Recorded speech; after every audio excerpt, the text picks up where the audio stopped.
Shalom Bapak Ibu Saudara, salam damai sejahtera dalam Tuhan Yesus Kristus. Renungan pagi hari ini berjudul Kehelata. Kehelata adalah tempat perkemahan ke-18 orang Israel sejak keluar dari tanah Mesir. Kehelata merupakan tempat perkemahan keempat setelah umat Israel dihukum di Ritma atau di Kades untuk mengembara di padang gurun selama 40 tahun. Bilangan 33 ayat 22 demikian firman Tuhan. Mereka berangkat dari Risa lalu berkemah di Kehelata. Kehelata punya arti nama yaitu perkumpulan atau ibadah. Kata Kehelata berasal dari kata kahal yang berarti berkumpul.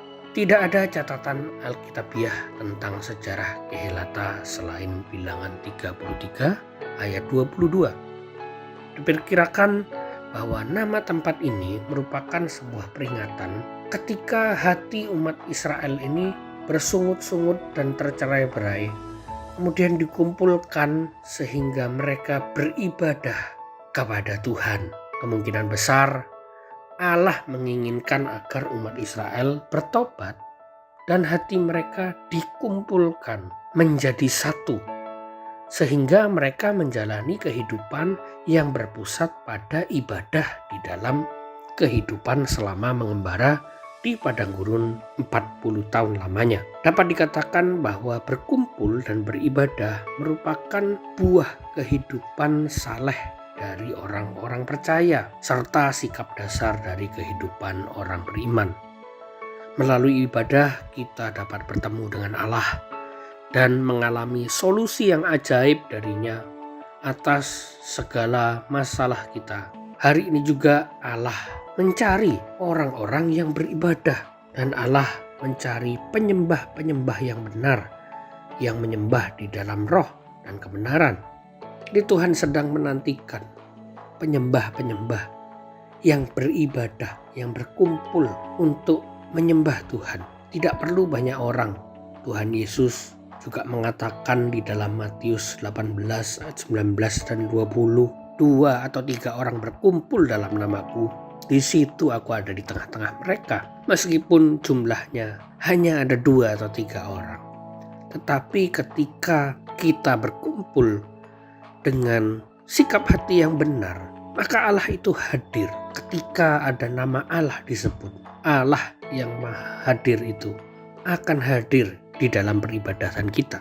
Allah akan bertemu dengan kita walaupun kita tidak dapat melihatnya dengan mata jasmani kita, namun dengan mata iman kita mempercayai bahwa Allah itu hadir, sehingga di dalam ibadah kita Allah melihat apa yang kita ucapkan, apa yang kita pikirkan, dan terutama bagaimana kita mendengarkan suara Allah di dalam ibadah itu. Karena yang lebih penting di dalam sebuah ibadah bukanlah kata-kata yang kita ucapkan kepada Allah.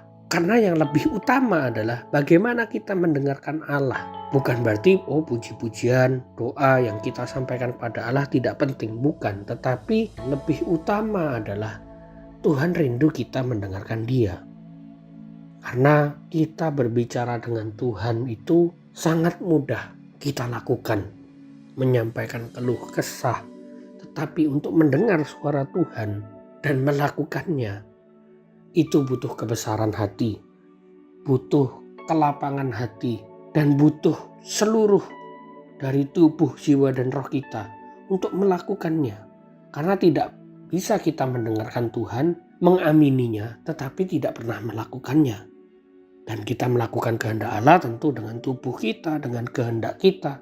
Dan itu butuh pengorbanan, butuh kebesaran hati kita, butuh yang namanya kerelaan hati kita untuk menghilangkan yang namanya kehendak-kehendak kita. Kita punya banyak agenda di dalam kehidupan ini. Siapa sih yang tidak sibuk? Semua orang punya kegiatan, punya keinginan untuk melakukan apa yang diingininya. Tetapi orang yang Tuhan cari adalah orang yang benar-benar beribadah kepada Tuhan dan mendengarkan suaranya. Karena dengan begitu, kehendak Allah, yaitu suasana surga yang terjadi di bumi ini, akan terrealisasi lewat kehidupan kita. Allah sedang mencari yang demikian.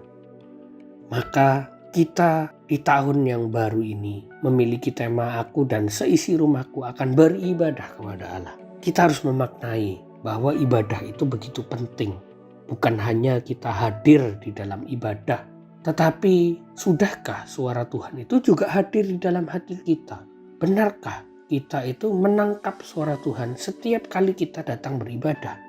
Apa yang disampaikan melalui firman Tuhan atau muncul inspirasi atau pengilhaman dari Roh Kudus ketika kita beribadah.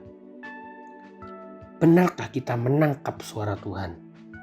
Kalau datang ke gereja saja, semua orang bisa melakukan.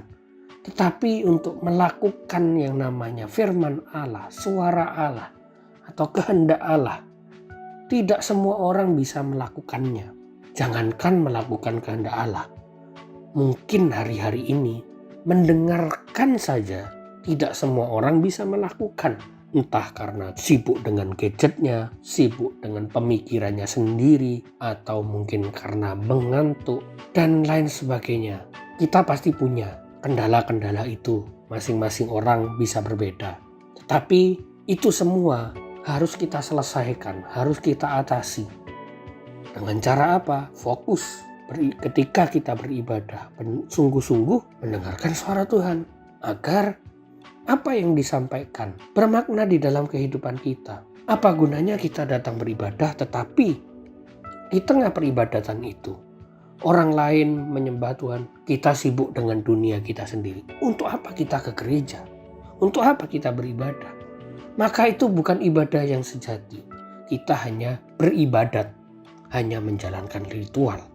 Jadi mari ketika kita datang ke gereja atau ada kegiatan-kegiatan komunitas sel, persekutuan, dan lain sebagainya, mari kita fokus dengan suara Tuhan, bukan dengan yang lainnya. Tuhan Yesus memberkati.